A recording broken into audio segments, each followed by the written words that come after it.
because I was a mess. I was a mess for like a long time, for like a good 5 to 6 years, maybe longer. There was a point in time, and I'm not talking about back when I was, in the relationship that scarred me and made me like hard in heart and everything like that. I'm talking about like just, recently. Like I've just started getting a lot better like about a year ago. And this is because I've been doing a lot of work. I do a lot of meditation. I used to try to do things with it, like manifest and create. I've learned since then.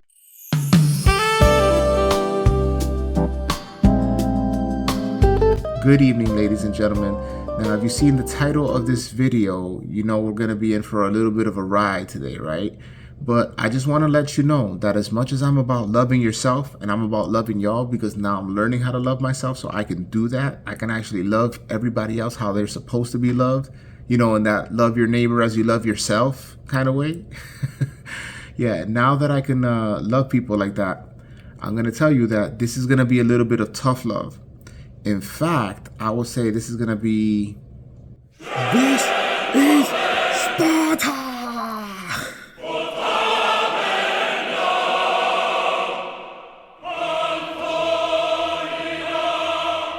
Yeah, I pretty much, I enjoyed making that one. I'm a big fan of, I'm a big movie fan. And as I told you guys before, I'm a creative. So movies, music, video games, these are all things that I'm currently making video games, but I want to make movies and music and video games, more of them in the future. So it's something that I love doing. That's my side passion. But yeah, I just wanted to tell you guys that tonight we're going to talk about something a little bit more serious, like I said. So, before I get into it tonight, I'm just going to drop my little new message, and we'll keep it as long as you guys like it, as long as you guys keep on loving it. And what's good, ladies and gentlemen? CGR here, the author of A Lover's Compendium, with my cool shirt that I got here and my beautiful wife right here that inspired the book. I am here asking you guys to help me help you by giving me some likes, comments, shares, and subscribes. Okay, so yeah, thank you so much for commenting, sharing, and subscribing. See you later. Love better.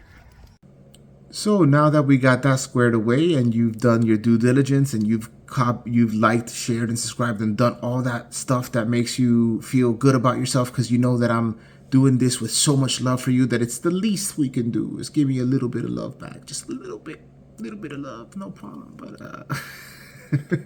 yeah, so this one's going to be a rough ride, ladies and gentlemen. It's going to be a rough ride if you do nothing but just listen to this. If this video caught your attention and you're here, you're locked in and you're watching with me now, and you're feeling like, what the hell is this guy going to talk about? I want to see where he's going to get at with this.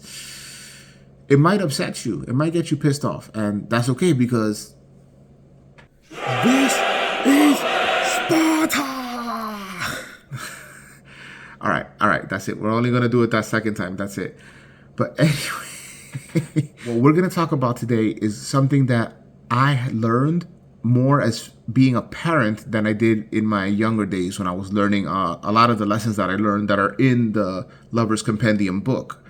So in chapter 1 and in chapter 2 and possibly in the intro, I mentioned, doing things that I've done to heal myself, because I was a mess. I was a mess for like a long time, for like a good 5 to 6 years, maybe longer. But yeah, there was a point in time, and I'm not talking about back when I was, in the relationship that scarred me and made me like hard in heart and everything like that. I'm talking about like just, recently. Like I've just started getting a lot better like about a year ago. And this is because I've been doing a lot of work. I do a lot of meditation. I used to try to do things with it, like manifest and create. And I've learned since then that, things go a lot better when you don't try to control everything.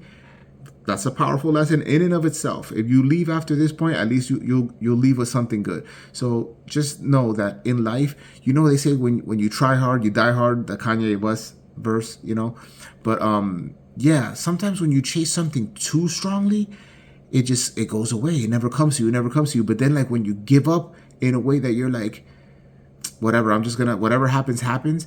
Sometimes that thing will find you, right? Like I can't count how many times that's happened to me in my life. So I'm learning how to chill a little bit more, relax, when I meditate. So I do meditation. I do a lot of breath work. To me, breath work is the chef's kiss. It's the most wonderful thing that you can do, because just a simple breath that you can take can reset your whole mood, can reset the way that you feel, can reset a lot of things. It could give you energy. Like, you can be sleepy as hell and do a good deep breath session where you just basically breathe in through the nose as slowly as you can. I like to do like a little bit over 10 seconds. So like, so slow count 10 seconds, but you could do 1 second, you could do 2, 3, 4, whatever you're comfortable with, but try to hold it in for as long or a little bit longer as you did to breathe it in. And when you breathe out, just through the mouth, like, and I guarantee you that you will feel better than you did before you did that. And if you were already feeling good, you're just going to feel more good. So the reason I'm teaching you this breath technique is because you might need it. You might need it because, yeah, we're about to go heavy. We're about to go hard. We're about to throw some punches. Get in there. You know what I'm saying? Yeah. But anyway, yeah, so the thing that I want to talk about, why it is that you get triggered so easily and so frequently, right? And, everybody gets triggered, but we all handle it in different ways. Some people react, a lot of people don't react, because people these days, they're very online culture, where they're feeling safe to say the most terrible, most messed up things online, because they know that it's not like in the old days where you would literally say something bad to somebody and they would knock your teeth out.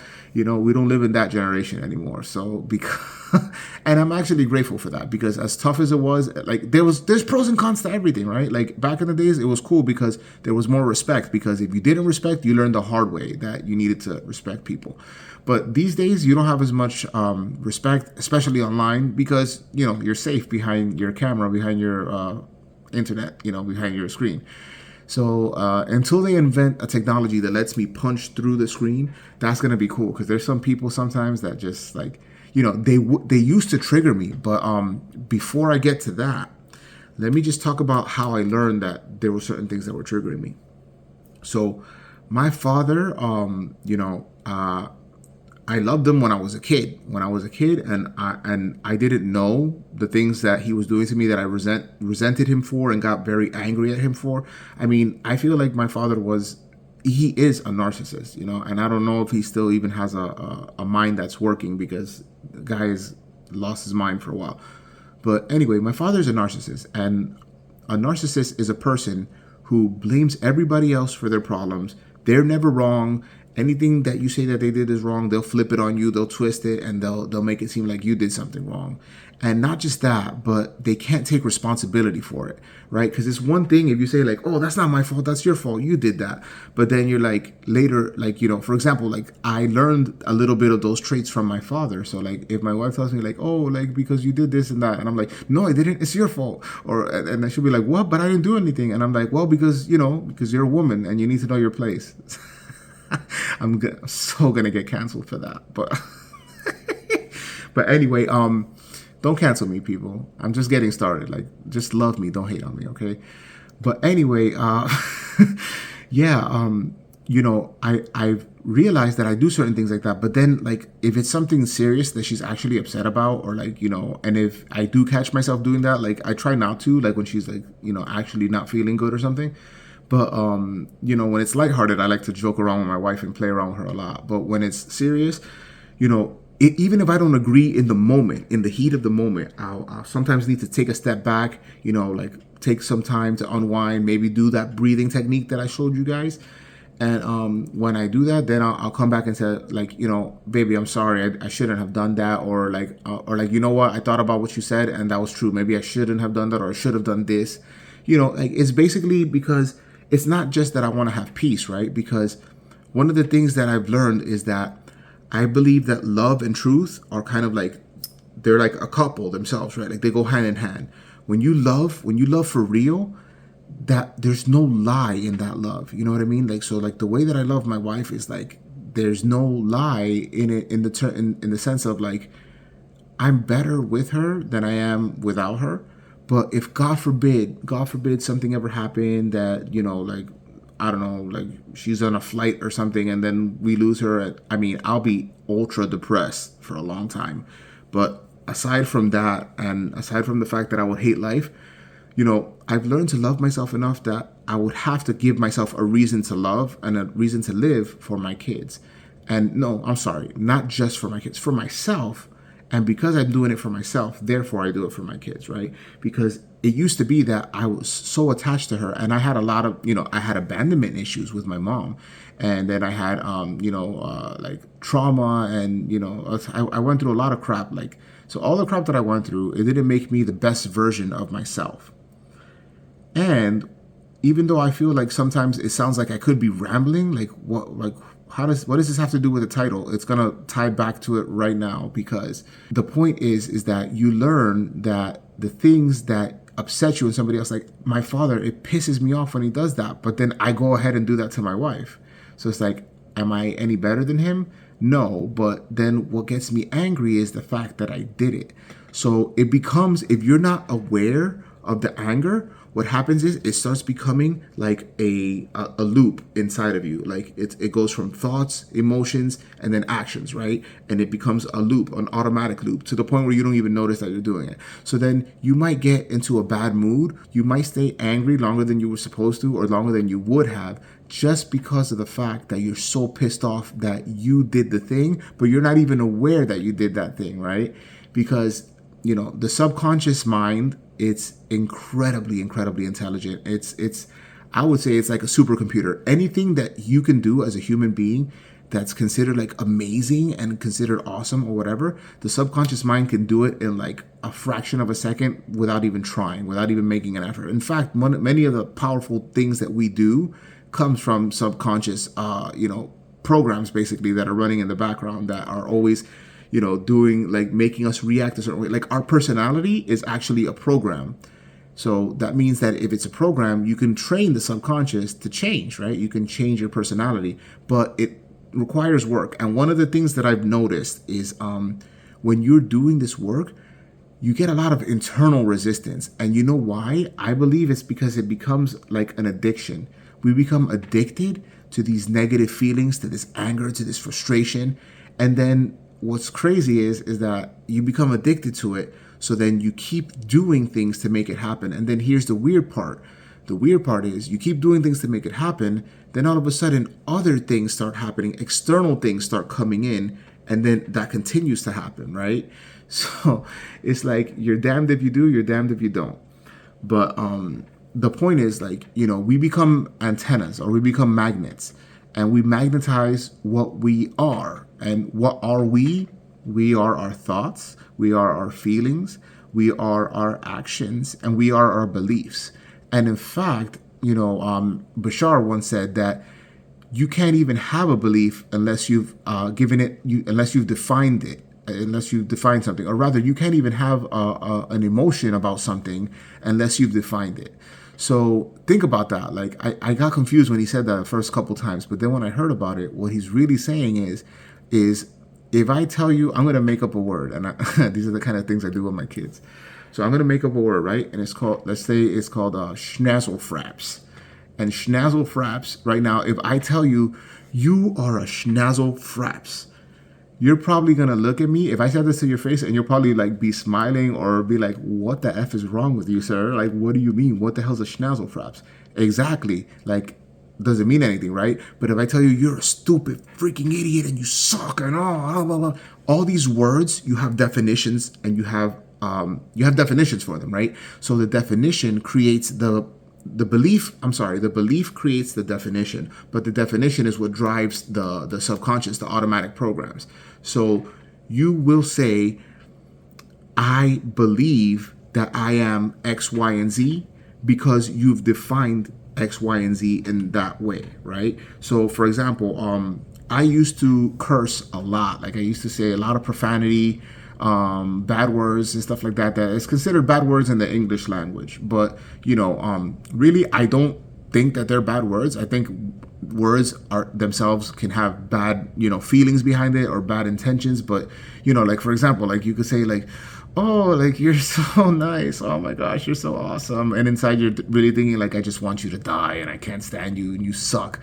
But, like, I believe that the energy is more important than the words. But there was a point where I was doing hip hop with my cousin Jay, and I was writing lyrics, and I noticed that every other word was the F bomb. It was effing this, effing that, F your mother, and like, mother effer and all this stuff. And I was like, this is whack, because like I can rhyme a lot of stuff with the F word, with S, all the other profanities that we have. I could rhyme stuff with it. Like I could write good stuff for it, but I started feeling like it was a crutch. And that was when I started doing that. I started doing that like about a year or two before I actually, married my wife and started going to like church and stuff. But then I started going to church, and I became super like evangelical, super like a church boy, and a lot of the people that I used to know, they were not into that stuff. They didn't like that kind of stuff. So they thought that I stopped cursing and saying bad words or whatever because of the church.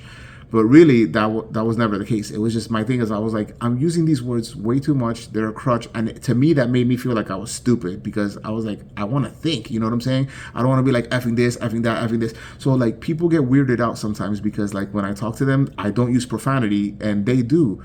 And I think they're expecting, see, this is that subconscious programming again, right? They're expecting me to be judging them or hating on them because I'm not using profanities and they are. So they might be thinking that I think that I'm better than them, but that's never the case. For me, I always tell them like, oh, you can say whatever you want. It doesn't bother me at all. Like for me, it's just, I just choose not to use those words, and that's it.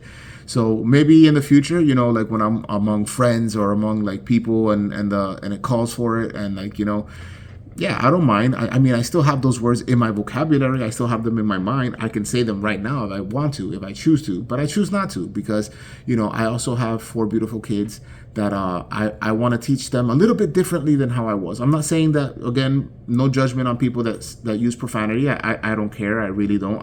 In my head, I still do, but outside, I don't. But my point is that I wanted to raise my children different than how I was raised. And, we already got into those stuff in the other video, so I don't want to talk about traumatic stuff too much. But I do want to talk about that trigger, that thing that gets you angry, because it all goes back to you being a child, right? When you were a child, you experienced certain things. You went through certain ups and downs. You learned what was safe for you. You learned what was dangerous for you. So you started giving definitions to certain things, right? So like when I was a child, when my dad used to beat me, when he used to hit me with the belt, right? And that belt hurt. Oof, that thing used to hurt. He hit me with the belt, and when he did, in the beginning, like, of course I cried, and I was scared, and I didn't like it. But then I noticed he would get more angry and hit me harder with the belt when I would cry. So after a while, I started, just sucking it up and taking the hits, and, unfortunately learning like a freaking damn Spartan, because on top of the fact that he beat the crap out of me, like when he was, doing his drugs and crap like that, on top of that, when he wasn't like high, he was forcing me to fight, right? So like I'm not talking about like, like play fighting with my son. Like I got those little boxing gloves that I got for them, and I got the little hitting pads so they could hit. That's cool. That's cool, because it's teaching him form and all that kind of stuff. And I do that with my daughters too. But with my father, it was either you defend yourself or you get knocked out, and you attack or you get overwhelmed. So I learned how to fight from a very young age. So you'll notice, if you ever meet me in real life or you ever talk to me in real life, you'll notice that I'm never the kind of person that tries to act tough, right? I'm never like, oh, like let me look like I'm a tough, strong guy or whatever. And I'm never trying to be scary. And the reason for that is because I actually learned how to be scary when I was a kid. I was very violent because I had no choice. I had to be. And then it didn't help that when I moved back to New York when I was younger, my father scared me and told me that like, oh, in New York City, if you act like, because I was the type of kid when I was young that I like giving hugs and being gentle and loving. And I was always that loving character that I'm trying to remember who I am now. I'm being more of myself now. But when I was living in New York City, he was like, if you do that, they're going to kill you. And then, I'm going to have to bury you and tell your mom and explain everything, what happened. And I was scared because I was like, damn, he's like saying this seriously. He's not joking around. So I developed this personality, this persona that was still like, I was still there, right? Like there was still the goofy, silly, loving kid, me. But then there was this other part of me that was really scary. And in fact, I can tell you that things happened where people thought that I was like demon possessed or something, because I don't even remember doing certain things like that. Like, yeah, crazy stuff. That if I say it, you're not gonna believe me. So that's something I'll talk about another time if somebody wants to ask.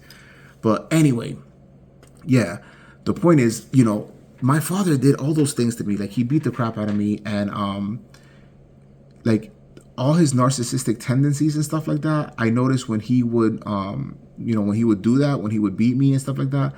Like, I started doing that to my kids, like when they were younger, and I didn't like that. And when I noticed that I was doing that, like, it took a while for me to notice, because a lot of times when you're traumatized and you're abused, like, thank God I didn't abuse my children, but I did hit them some, like, once or twice with the belt on their butts. But even still, like, I regret that very much. I went rough on the kids a couple times, more than I would have liked to, and it made me cry recently, just a few days ago, because I was remembering that, like, God, man, like, I was so frustrated and I was so angry. And what it was I was angry because my children, I wanted to provide for them. I wanted my wife to be able to stay home and give them the nurturing and the love that I knew that I didn't have the patience to give them, especially when they were smaller.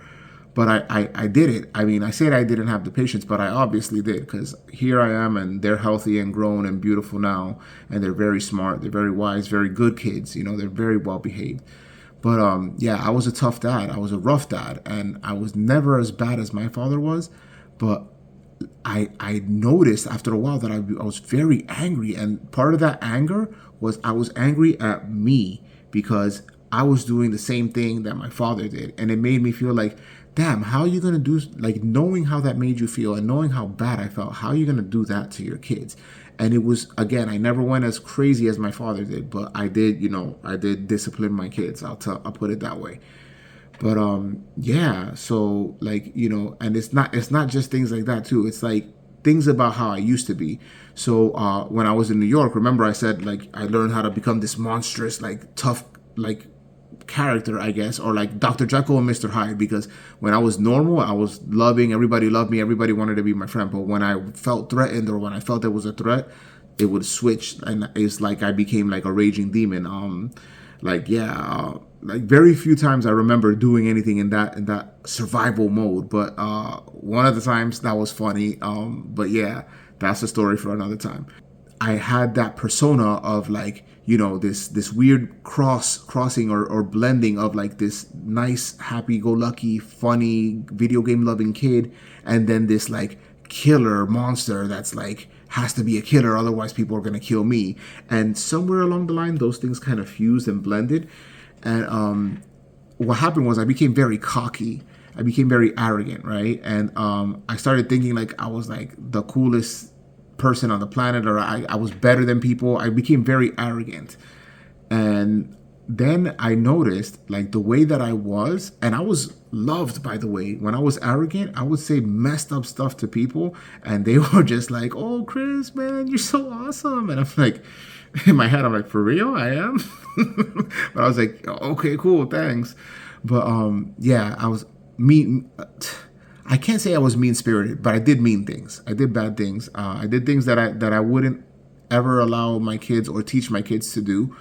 And, then what would happen is I would notice, like, in the last 4 or 5 years, especially like when I would get a job here and there, when it was still possible to get jobs, right? Because like nobody's hiring, you never get hired anywhere these days. But when I did used to get hired, I noticed that like if somebody carried themselves that way, and, somebody that I worked with also carried himself that way, and he was like, so arrogant, but I could feel that it was fake, just like it was fake for me back in that time. Like I could feel like this person is just peacocking, basically. They're trying to like, it's the same concept as like, when you go to jail, like punch the biggest, strongest looking, meanest dude in there so everybody else will respect you. Because if you do that, then they know, okay, you took out the alpha, or you messed up the alpha. We don't want no smoke with you. We don't want to catch nothing with you. So it's like, it's that same like jail survival mentality. This all goes back to survival, by the way. But yeah, when you're in that survival mode, like, you act like an idiot. But I noticed that with that person, I started hating that person. And I was like, damn, why do I hate this person? Like, I can't stand them. Like he gets along with other people that I'm working with, but like why do I hate this guy? And then it dawned on me after a lot of meditation and a lot of self work that I was pissed off at that guy just because he was basically acting how I used to be, and I never liked how I was back then. So see that connection, see how the dots start clicking now.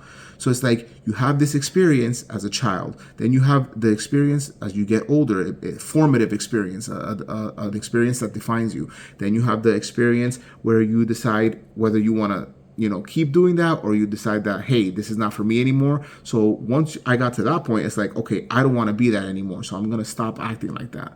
And then you finally get to the point where you don't even know why, again, you're hating somebody, but it's usually because they did something that you used to do or something that you still do. And it's like that higher, like beautiful, godly part of you is aware that that's not who you really are, right? That's not who you are. Because when I say to love yourself, I'm talking about the you yourself that you actually are, not the you that we think we are. Because all these things, all these stories that I'm telling you, this is why I told you that if you stick to the end, it's going to be worth it. And if you do what I'm asking you to do, if you actually use this thing to work on yourself, you'll start discovering that your real self, the person that you really are, is actually an awesome person. They're much kinder, they're much wiser, they're much smarter. They can handle, situations better. They can handle criticism better. Because when you get to the point that you start to really love yourself, so see, like now in the past,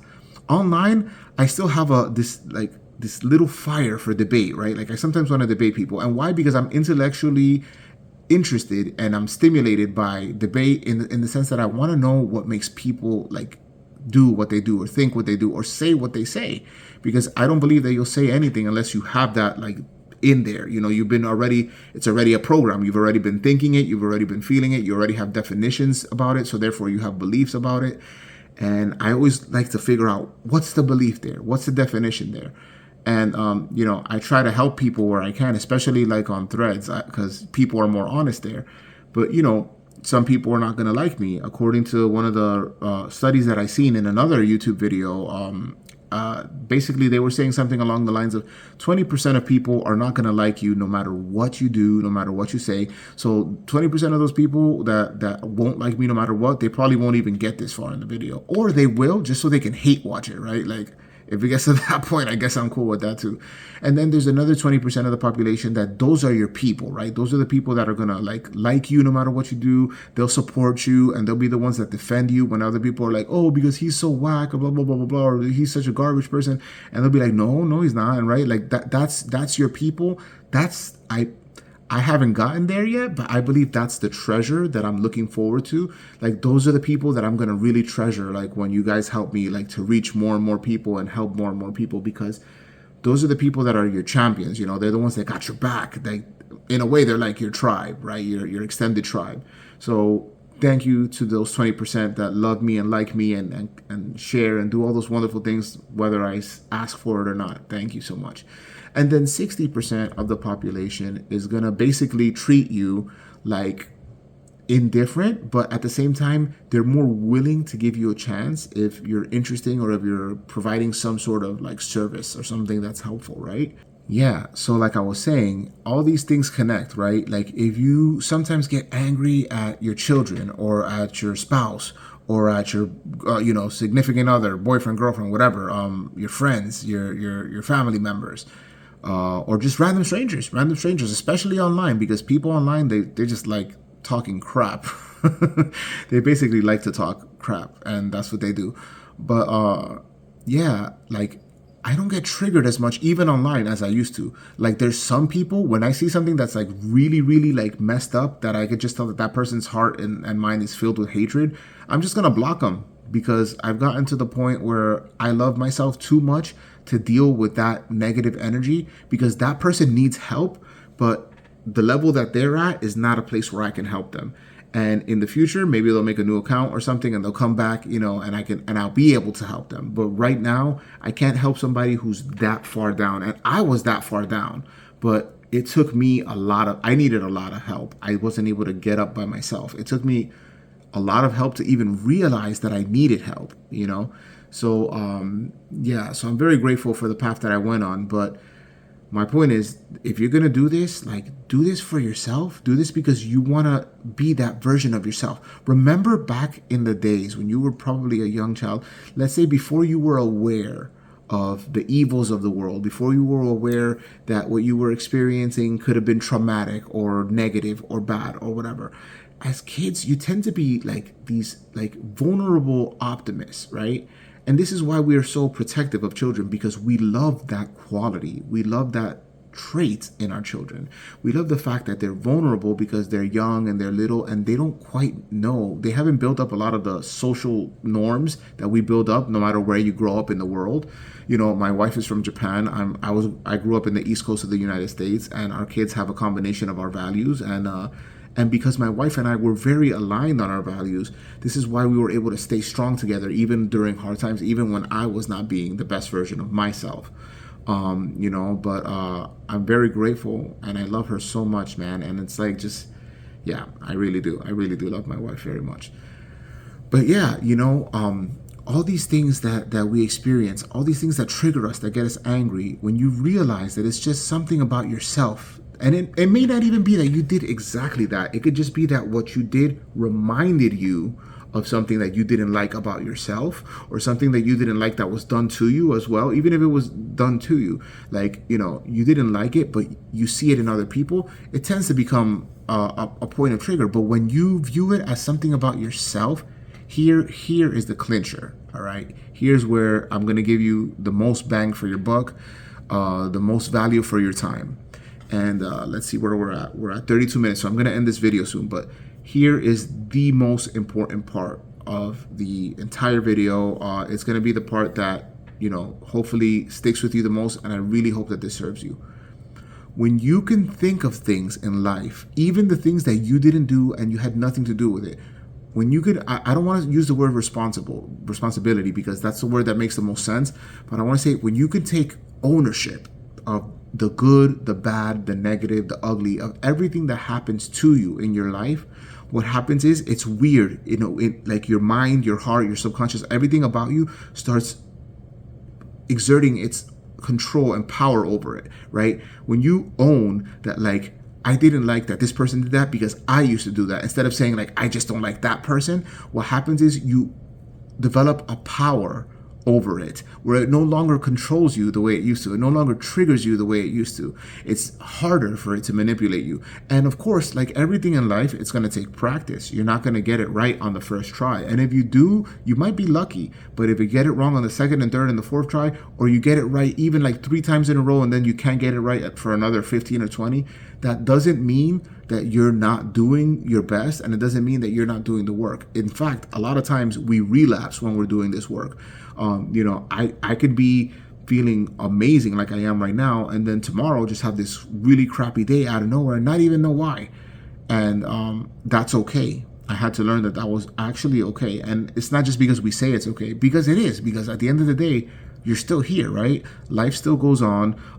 Everything that was happening yesterday is probably going to happen today. If you had people that you were going to meet up, if you have friends, if you have family, if you have a spouse or kids that you seen yesterday, you're still going to see them tomorrow, and life will go on. And everybody just has to roll with the punches, do it the best that they can. But when you stop viewing things as like, they did that to me, or they got me angry, when you start viewing it as like, I don't like that about myself, or I don't like that was done to me, so I don't like that about that person. But when you take ownership of it, it's like, okay, like what my father did, the narcissistic thing. I don't like that he did that to me. But then I realized I was doing that to my wife. And I wasn't doing it often, but I did it enough times that I caught it eventually. And eventually I said, I don't like that I did that to my wife. And that's when I started to be able to change it, and that's when I started to be able to like not use that in a serious context. So now I'll joke around with her and say things like that, like, oh, baby, it's all your fault. And I do the same thing to my kids, and it's fun. And they're like, no, what did I do? And I'm like, well, you're children, so it's all your fault. Take the blame for your parents. But anyway, does this make sense? I mean, did I serve you today? Did I really help you? Because if I did, the only thing that I ask is that you do this work for yourself. Don't do it for me. Don't do it for nobody else. Don't do it for, okay, this is going to sound weird. Don't do it for anybody else. But why? When you do it for yourself, then it becomes a natural thing that you start nurturing in yourself, right? And when it becomes the new normal, when you just start loving yourself and improving yourself because you want to do that, you will find that it's almost automatically that you start treating the people around you better, and they start feeling that you're better, and they start noticing that, like, oh, like you're not doing that anymore. Oh, this is kind of nice. I like this. You know, like my wife has told me that a couple of times in the last year, that like, oh, like I'm so used to you getting mad or doing this and that, and like it's weird. Like, I don't know, but I like it. You know, so my point is, do this for you. You know, like. This is why when in my book, if you read the book, which you can get on Amazon, go get it. You know, it's a good book. I really think so. And I'm not saying that just because I wrote it. Like, it's actually, I think it's objectively good. And so far the reviews are pretty good. I think the next video I want to do, there's one review. There's a couple of reviews that I really like, but there's one review that, like, oh my God, I was gushing. I was like, I was a fan of the person that left the review. I was like, that is the best review I've ever seen on my book, because they understood it. They got it. But yeah, so we're going to go ahead and exit. I want to say good night. Thank you for sticking around. Thank you for being with me tonight. We're going to see you on the next videos. And, you know, I'll probably make shorter versions of these as usual. Do a lot of stuff to give you guys more content and put it in more platforms. Please, again, like, comment, share, subscribe. If you can share these videos with somebody you care about. If you can, you know, watch it and do it. Comment, let me know how it goes for you guys. You know, if it's working for you, even if it's just like, you notice one time it really worked, that's great. That's something you need. You know, pat yourself on the shoulder, give yourself some credit, and be easy with yourselves, guys. You know, because this stuff is hard. This healing stuff, this like changing stuff, this being honest and transparent so that you can actually love yourself, so that then you can love others. This is not easy work. It's not easy work. That's why I didn't want to make the book too dense. You know, I made my book short intentionally. I could have written another 200 pages, maybe another 300 if I really wanted to. And I could have spoken about a lot more detail and things, but I figured by making this YouTube channel now and putting, you know, my videos on other places like, you know, social media and stuff like that, I figured by doing that, I can go ahead and, you know, just teach more value, but also give you a reason to, you know, read the book and further understand it and better your life. Because at the end of the day, this for me is it's a passion project, and it's something I'm doing it because I love helping people. I always have. So I'm gonna do this whether it makes me $1 or not, whether I get a new subscriber or not, whether I get likes or not. Like, right now my goal is just get as much value out to people as possible and help as many people as possible, because, you know, I'm also focused on doing other things that I'm trying to do for money. So this, if it becomes something that makes me money, I had a YouTube channel before and never really went anywhere, and I kind of gave up on it because I wasn't getting likes and comments and subscribers and all that stuff. So I kind of gave up on it. But this time it's a different focus for me. This time my focus is, how can I serve you, and how could I give my message in a way that's really, you know, that resonates, that really helps people. Because I'm tired of seeing people that are, you know, in bad relationships. I'm tired. I mean, one of these days I'm going to make a video with you guys, and I'm just going to show you, I'm going to scroll through threads, and I'm just going to show you all the random people that I don't know, that are not on my friends list, complaining about how much dating sucks and how people are doing this, like, the most stupid things and ghosting each other. Not cool, man. Not cool. I don't like that. I don't want you to go through that, and I don't want my kids to grow up in like another 10 years and then tell me, Dad, like, you know, I can't find anybody that likes me, or I can't find anybody that I want to be with because they're all doing X, Y, and Z. I want my book to be in the hands of as many people as possible, but I actually want people to read it. So, like, I don't know, like, if, let's say, like, if I had to compare, you know, just hypothetical scenario, if I sold 10,000 books, right? But those 10,000 people that read it, they really read it, and they really go into it, and they do the practice, and they come and they tell their friends and their families that they did it or whatever, and they let them borrow the book, right? Let's say that the people don't want to buy my book or whatever. That's fine. I actually would prefer that for this book than if I just sold like 10 million, 100 million copies, and people just are like, oh, it's a nice looking book, let me keep it there on the shelf. I mean, don't get me wrong. numbers like that, if you guys want to buy that many books, I'm not gonna stop you, because that's like good retirement money right there. But seriously though, like the money won't hurt, and I do want money, and I love money, and I'm learning to love money, because I had a bad relationship, a bad idea about money for a long time. Story for another time. So I went a little bit extra, but just know that I did it with love. And good night. Love better.